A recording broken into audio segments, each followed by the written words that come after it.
Hello नमस्कार, मैं हूं पंकज मिश्रा और स्वागत है आप सबका मेरे YouTube चैनल पर जहां थमता नहीं सीखने का सफ़र।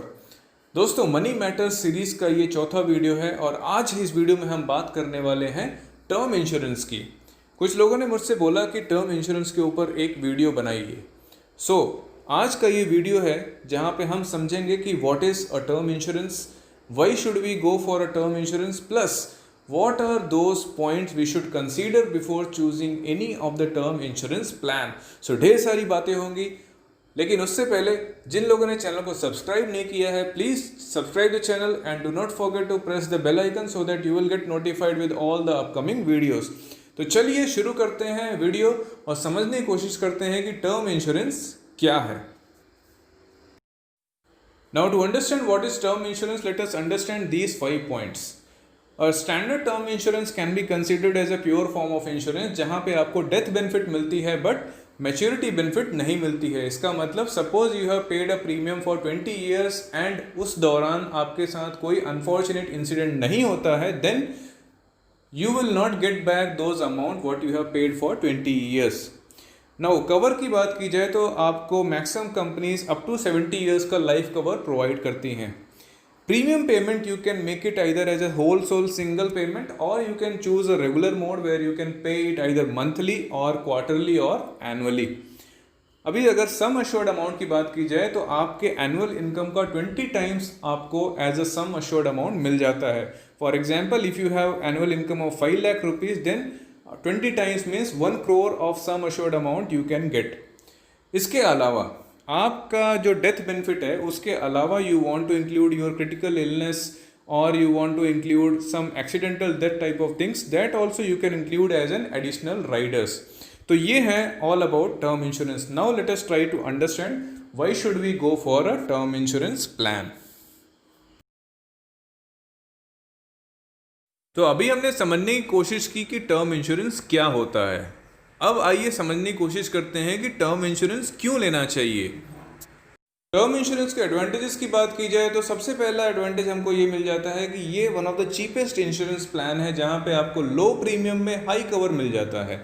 इसके अलावा आपको tax benefit under section 80C भी मिलता है, प्लस जैसा हमने पहले बात किया था कि ये आपको as a pure form of insurance मिल जाता है। तो अभी तक हमने बात की कि टर्म इंश्योरेंस क्या है और टर्म इंश्योरेंस क्यों लेना चाहिए, लेकिन इस वीडियो का जो सबसे इम्पोर्टेंट सेक्शन है वो अब हम बात करने वाले हैं कि कोई भी टर्म इंश्योरेंस लेने से पहले किन बातों का ध्यान रखना बहुत ज़रूरी होता है। तो इस सेक्शन को बहुत ध्यान से देखिए और सुनिए। तो चलिए समझने की कोशिश करते हैं कि what are those key points which we should consider before taking any term insurance plan. कोई भी टर्म इंश्योरेंस लेने से पहले जो सबसे पहली बात आप सबको ध्यान रखनी चाहिए वो ये है कि आप टर्म इंश्योरेंस को जितना जल्दी शुरू कर सकते हैं उतना बेनिफिशियल रहेगा, क्योंकि आप जितना अर्ली एज में स्टार्ट करेंगे उतनी उसकी प्रीमियम अमाउंट जो है वो कम रहती है और वो लॉक इन हो जाती है। तो आपने मान लीजिए 20 साल की एज में एक टर्म इंश्योरेंस लिया है अप टू 60 to 70 ईयर्स के लिए, तो अप टू 60 to 70 ईयर्स के लिए वो प्रीमियम लॉक इन हो जाएगा और because you have started early, so आपकी जो प्रीमियम अमाउंट है वो कम रहेगी। जैसे जैसे आपकी एज बढ़ती जाएगी आपका प्रीमियम अमाउंट भी बढ़ता जाता है। Apart from that, if you have any illness और you are having some smoking habit and all, then also आपका जो प्रीमियम अमाउंट है वो बढ़ता जाता है।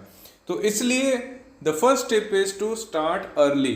प्लस जब आप कोई भी टर्म इंश्योरेंस लेना चाहते हैं then it is always advisable कि आप मल्टीपल प्लान्स को कंपेयर कीजिए और देन अपने कन्वीनियंस के हिसाब से आप एक पर्टिकुलर रिलायबल प्लान को चूज कीजिए।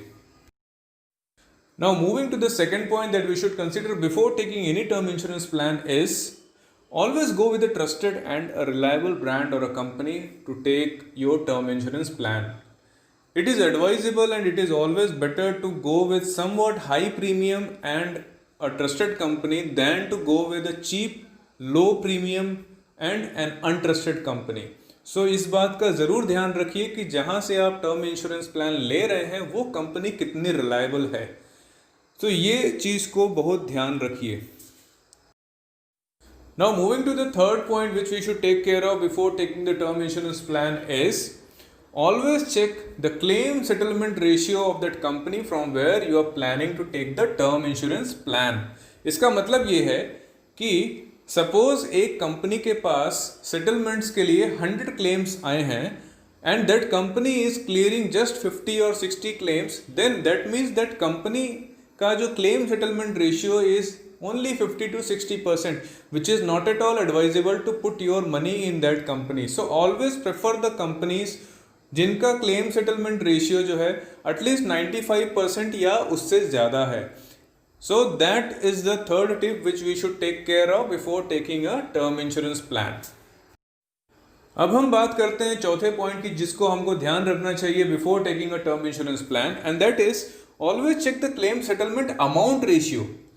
अभी पिछले पॉइंट में हमने बात की थी कि claim settlement ratio must be 95% or more than that, but now what I am telling is claim settlement amount ratio.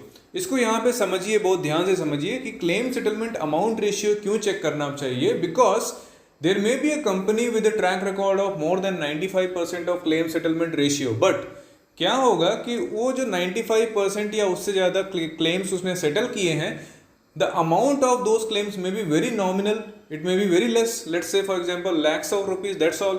So वो claim settlement amount ratio also matters कि एक company ने कितने claims settle किए हैं and how big that amount is. Now moving to the last point to consider is check the claim rejection ratio of a company and ensure कि the claim rejection ratio is less than or equal to 1%. Claim rejection ratio का मतलब ये है कि एक company के पास how many claims have come and out of those claims how many claims the company has rejected. If the claim rejection ratio is less than or equal to 1%, that means the rating of that company is high. If the claim rejection ratio is more than that 1%, that means the rating of that company is low. So आज के लिए इतना ही. I hope video आपको पसंद आया होगा. If so, do like, share and comment. Plus, do not forget to subscribe the channel and press the bell icon so that you will get notified with all the upcoming videos. Also at last मैं आपको एक बात ज़रूर बोलना चाहता हूँ, मैं जो सीख रहा हूँ that I am sharing with you all, but no knowledge is perfect. So it is your money, always think twice before putting anywhere. So till then, thank you.